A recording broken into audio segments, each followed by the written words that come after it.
Development కూడా చాలా important. పిల్లలు మీ కాసేపు ఉంటే ఒక పాట పాడిస్తాను, అంకుల్ వీడియో తీసుకుంటారు.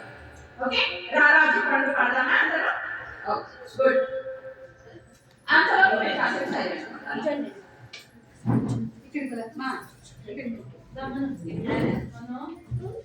సో మానవ వనరులు బాగా అభివృద్ధి చెందాలి అని అంటే శారీరకంగా ఎదగాలి, మానసికంగా ఎదగాలి, మన బ్రెయిన్ ఎదగాలి కదా. బ్రెయిన్ ఎదుగుదల ఎప్పుడు ఉంటుంది? బ్రెయిన్ ఎదుగుదల ఎప్పుడు ఉంటుంది? మంచి ఆహారం ఏ ఏజ్ లో ఉంటుంది? బ్రెయిన్ డెవలప్మెంట్ ఎప్పుడు అవుతుంది? చైల్డ్హుడ్ అంటే ఏ age?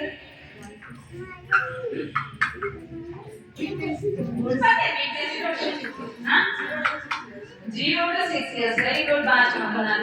0 to 6 years brain development అయ్యేది. అందులో 0 to 2 years లోనే 80% బ్రెయిన్ డెవలప్ అవుతుంది. 80%. ఈ రోజు మనకు ఉన్నటువంటి నాలెడ్జ్ బ్రెయిన్ డెవలప్మెంట్ అనేసి ఏదైతే అనుకుంటున్నామో అందులో 80% మనకు 2 ఏళ్ల లోపలనే డెవలప్ అయింది.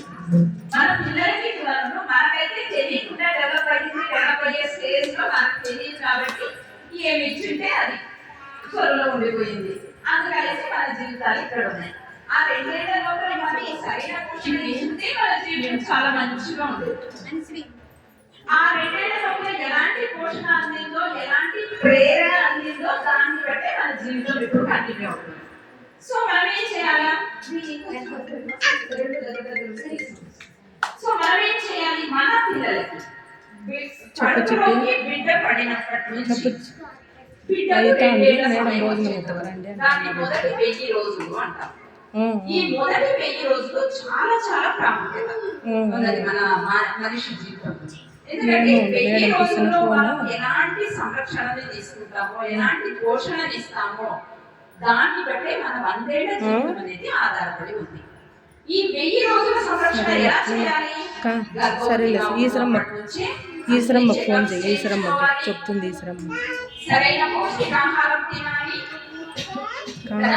బరువు కనీసం 10 నుంచి 12 కేజీల బరువు పెరగాలి. అంటే గర్భవతి ఈశ్వరమ్మ ఫోన్ చేయాలి, వీడియో ఆసుపత్రిలో కానుకోవాలి. తర్వాత డెలివరీ అయిన తర్వాత గంట లోపలే తల్లిపాలు ఇవ్వాలి బిడ్డకి. ఆ తల్లిపాలే కేవలం తల్లిపాలే 6 నెలల వరకు కంటిన్యూ చేయాలి. తర్వాత 7వ నెలలో అదనపు ఆహారం స్టార్ట్ చేయాలి. కొంచెంగా పెంచుకుంటూ పోతూ ఉండాలి.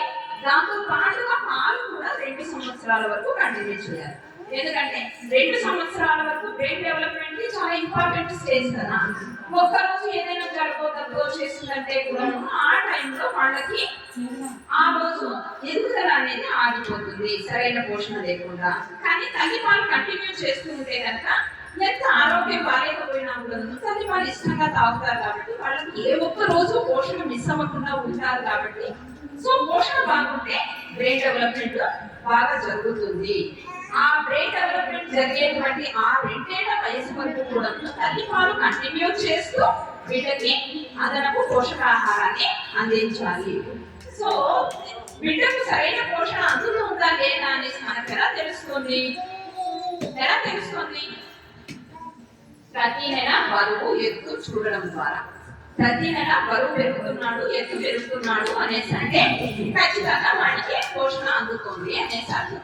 మరి మనకి ఎంత పోషణ ఇచ్చినప్పటికీ కూడా డ్రాప్ బయటకు వెళ్ళిపోవడానికి అవకాశాలు అంతగానే ఇస్తున్నాము. ఆ అవకాశాలు ఎలా ఇస్తున్నాము? మనం నేర్పించినటువంటి చాక్లెట్లు, కుర్కురేలు, బిస్కెట్లు, ఐస్ క్రీమ్లు, కూల్ డ్రింక్స్ కదా, వీటన్నిటి ద్వారా మీరు ఇచ్చేటువంటి పోషణ అనేది కళ్ళకు కనబడట్లేదు, బురదలో పోసిన పన్నీరు అయిపోతుంది. ఓకే, ఎందుకు? ఆ కుర్కురేలలో పౌష్టికాహారం ఉందా? మంచి కొంచెం కూడా లేదు, పూర్తిగా ఉన్నది చెడే. ఓకే, ఊబకాయం వస్తుంది, డైజెషన్ ప్రాబ్లమ్స్ స్టార్ట్ అవుతాయి. యాక్చువల్గా పీచు పదార్థం అనేది మనకు అందరికీ కూడా ఖచ్చితంగా ఉండాలి. మన డైజెషన్ సిస్టమ్ బాగుండాలి. పీచు పదార్థం ఎక్కడి నుంచి వస్తుంది? పీచు పదార్థము వెజిటబుల్స్, ఆకుకూరలు, ఫ్రూట్స్ ఇవి తీసుకుంటే పీచు పదార్థం వస్తుంది. మరి బిడ్డ కడుపు ఎంత ఉంటుంది? ఉండేది ఇంత కడుపు. ఆ కడుపుకి మనము నాణ్యతగా ఉండేటువంటి ఆకుకూరలు కాయగూరలు చేర్చాం.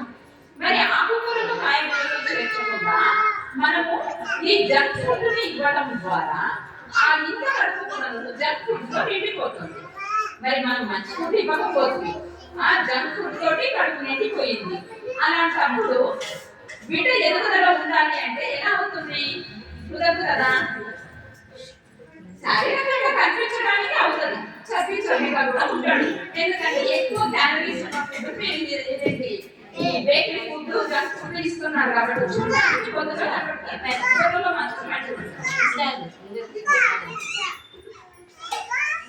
కొంచెం ఫ్యాన్ లేకపోవడం ఇబ్బందికరమే.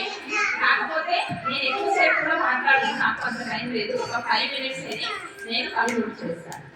నేను మంచి విషయం చెప్తాను, మంచి విషయం మీరు వినే ఈ బిడ్డల కోసం మాట్లాడితే మన భవిష్యత్తు ఎట్లా అయిపోయింది, మన బిడ్డలు ఎట్లా కాపాడుకోవాలి ఇంటి మనము వినాలని నేర్చుకోవాలి. ఓకే, 5 minutes టైం ఇస్తే నేను చెప్పేసి ఇప్పుడు నాకు మీటింగ్ జరుగుతుంది, కానీ పక్కన పెట్టేసి మాట్లాడుతున్నా వెళ్దాం. ఓకేమా? సో మన ఫుడ్, తిన్న ఫుడ్ ఏదైతే మన బాడీకి అందాలి, మన శరీరం ఎదగాలి, బ్రెయిన్ ఎదగాలి అనేసి అంటే ఖచ్చితంగా మనం బయట ఇస్తున్నటువంటి ఈ చెత్త ఫుడ్ని మన ఇంట్లో నుంచి మన పిల్లల దగ్గర నుంచి తీసి పడేయాలి. తీసి పడేయడం అంత కష్టమా? కొంచెం కష్టమే, కానీ నేర్పించింది ఎవరు? మనమే కదా. చాలా ఈజీగా నేర్పించాం కదా. నేర్పించిన వాళ్ళకి తీసేసేది కూడా తెలిసింది. ఆడ ఉంది అంటే కాలం చేయకూడదు కాబట్టి ఎలా నేర్పించాలా అలానే తీసేది. నేర్పించేటప్పుడు తెలియలేదు, దానివల్ల నష్టాలు ఇప్పుడు తెలుసు కాబట్టి తీసేది. యాక్చువల్గా మనము ఇచ్చేటువంటి జంక్ ఫుడ్స్ శరీరానికి హాని చేస్తుంటే వాళ్ళు చూసేటువంటి మొబైల్స్ వాళ్ళ మెదడు హాని చేస్తుంది. వాళ్ళ మెదడు ఎంత మొదలుపడిపోయిందంటే కనీసం 10 నిమిషాలు ఒక విషయం మీద ఏకాగ్రతతో కూర్చోలేకపోతున్నారు. వాళ్ళ కళ్ళు ప్రైమరీ స్కూల్కి వెళ్ళేసరికన్నా అంటే కళ్ళ తప్పించుకోవాల్సి వస్తుంది. సో బ్రెయిన్ ఎదుగుదల లేకపోతే జీవితంలో దేనికి పని కాకుండా మన అమ్మమ్మలు తాతయ్యలు చూసినప్పుడు వాళ్ళ చిరుధాన్యాన్ని వాళ్ళు ఎంత ఆరోగ్యంగా ఉన్నారు. వాళ్ళు ఒక్కసారి ఆలోచిస్తే అబ్బా వీళ్ళకి అవకాశం వచ్చింది, వీళ్ళు ఐఏఎస్ ఆఫీసర్ అయ్యిందో మంచి అడ్మినిస్ట్రేటివ్ ఆఫీసర్. ఓకే, సో అలాంటి ప్లేస్ లో నుంచి మన పిల్లలకు వచ్చేసిన మనకి ఆ నాలెడ్జ్ లేదు, ఆ శక్తి లేదు. మరి మన పిల్లలకి మన లేకపోతే కూడా మనం ఇవ్వలేకపోతున్నామే మన పిల్లలకి. మరి మన జనరేషన్ వచ్చేసరికి దేనికి పని కాకుండా పోతారు. సో అలా కుటుంబాలు ఎట్లా నడవాలి, దేశం ఎట్లా నడవాలి? కుటుంబం నడిచే దాని మీదనే మనం ఇంత భయభ్రాంతులు ఎక్స్ప్రెస్ చేస్తున్నప్పుడు దేశం ఎలా ముందుకు వెళ్తుంది? దేశానికి మంచి నాలెడ్జ్ ఉన్న పిల్లల్ని ఎవరు అందిస్తారు? మనమే మంచి పిల్లల్ని అందించాల్సింది.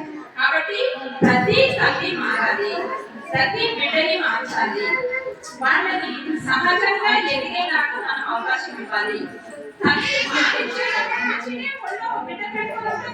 మొబైల్ చూసుకుంటాం, మరి బిడ్డ మొబైల్ చూస్తా కాలు తాగే నుంచి మొబైల్ చూస్తాను మా పిల్లలు.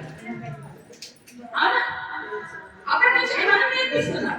మరి మనం కాసేపు మొబైల్స్ పక్కన పెట్టేసి, మనం కాసేపు టీవీ పక్కన పెట్టేసి పిల్లలతో కాసేపు ఒళ్ళో కూర్చోబెట్టుకొని ప్రేమగా మన చేతులతో కలిపి వాళ్ళకి తినబెట్టడము, మన చేతులతో వాళ్ళని తినబెట్టడము లాంటివి చేస్తే వాళ్ళు హ్యాపీగా తింటారు. అప్పుడు మొబైల్స్ అడగరు, కబుర్లు చెప్పుకోదు, కథలు చెప్పుకోదు. మనమే కాదు, ఇంట్లో మొబైల్ కూడా వాళ్ళని కూడా మంచి ఒక స్టోరీ అన్ని చెప్పుకునేసాను. మంచి సౌండ్స్ చేసుకుంటూ, యానిమల్ సౌండ్స్ చేసుకుంటూ వాళ్ళు సొంతంగా ఒక స్టోరీ క్రియేట్ చేసుకుని చెప్పుకుంటే పిల్లలు ఆనందంగా ఎదురు కూర్చుంటారు. ఆ స్టోరీస్ చెప్పుకుని తినబెడితే ఏ పిల్లలు మొబైల్ అడగరు, టీవీ అడగరు. అదేవిధంగా వాళ్ళకి ప్రతిరోజు కూడా ఒక గంట సేపు మీ పిల్లలతో ఆడుకోండి అనేసి అంటే మొబైల్లో గేమ్ పెట్టుకుని ఆడుకోండి కాదు, బయట ఆటలు బయట ఆకాశం కింద పచ్చదనంలో అట్లాంటి ఆటలు ఆడుకోగలగాలి. పిల్లలతో పాటు అలా ఆటలు ఆడుకోండి. మీరు నేర్చుకున్న ఆటలు మీ పిల్లలకు నేర్పించండి. బయట ఆడడానికి అవకాశం ఇవ్వండి. మనం బయట ఆడడానికి పిల్లలతో పాటు మనం వెళ్తున్నాము అనేసి అంటే పిల్లలు హ్యాపీగా వాళ్ళతో గంట సేపు బయట ఆడడానికి ఎక్కదు. అదే మనం వెళ్ళలేదనుకో, మనం టీవీ కలుసుకొని ఉంటే పిల్లలు బయటకు వెళ్ళి ఆడుకుంటారు. ఎందుకంటే బయట సమాజంతో ఫ్రెండ్షిప్ గా లేదు మరి కాలం. అందుకనేసి బయట పిల్లలు ఆడుకోవాలి అని అంటే మనం కూడా ఒక గంట సేపు పిల్లలతో టైం కేటాయించాలి. మన జీవన విధానం మనం మార్చుకోకపోతే మన పిల్లలకి మనము ప్రేమగా పనిష్మెంట్ ఇస్తున్నాము. మంచిదని సో దయచేసి ఈ రోజు నుంచి మీరందరూ కూడా నేను రిక్వెస్ట్ చేసేది ఏంటంటే మన ఇళ్లలో నుంచి జంక్ ఫుడ్స్ అన్నిటిని కూడా తీసి బయటపడేద్దాము. జంక్ ఫుడ్స్ కి బదులు మనం ఒక గంట సేపు సీరియల్ చూసేది ఆపేసి ఇంట్లో చిరుధాన్యాలతో స్నాక్స్ చేసి పెడదాం. వాళ్ళకు టైం పాస్ కోసం తింటారు, టైం పాస్ కోసం మొబైల్ చూస్తారు. ఓకే, ఆ టైం పాస్ ని మీరు ఒక గంట సేపు, మీ హస్బెండ్ ఒక గంట సేపు, మీ ఇంట్లో ముసలోళ్ళు ఉంటే వాళ్ళతో గంట సేపు స్పెండ్ చేసేదానికి వదలండి. మంచిగా కథలు చెప్పడం కానీ, ఆటలు ఆడించడం కానీ అవి చేయడం ద్వారా టైం పాస్ కి తినడం, టైం పాస్ కి స్క్రీన్ చూడడం ఆపేస్తారు. అవి రెండు ఆపేసినట్టయితే ఖచ్చితంగా ఆరోగ్యం అనేది మన చేతుల్లోనే ఉంటుంది. ఆరోగ్యం అనేది మన చేతుల్లోనే ఉంటుంది. కాబట్టి దయచేసి మీరందరూ కూడా ఈ రోజు నుంచి ఇదిగో ఇలాంటి హెల్తీ ఫుడ్స్ మీరు అందరూ చేసుకోండి. మన ఇంట్లో గత 2 రోజుల్లో బిస్కెట్ వాడాము అనేవాడు ఎవరు నోటీస్ చేశారు? గత 2 రోజుల్లో బిస్కెట్ వాడాము. Okay, very good, very good. గత 2 రోజుల్లో రాగులు వాడాము అనేవాడు చేసేదండి. వెరీ గుడ్, బాగుంది. సజ్జలు, జొన్నలు, అరికెలు, అన్నింటిలో మీరు ముందున్నారు. అంటే పెద్దలంతా చిరుధాన్యం తింటారు, పిల్లలంతా బిస్కెట్ మేము ముద్ద రాగి ఎక్కువ అవే మరి బిస్కెట్ ఎందుకు వాడుతున్నారు?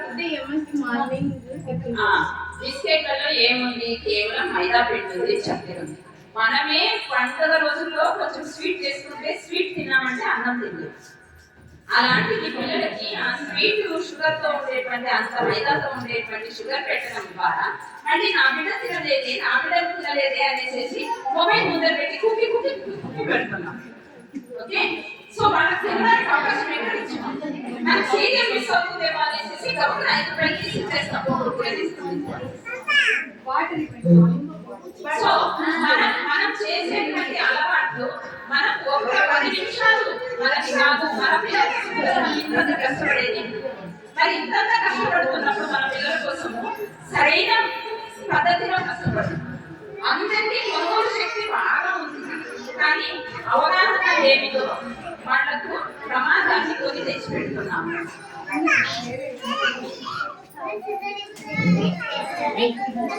Okay, thank you.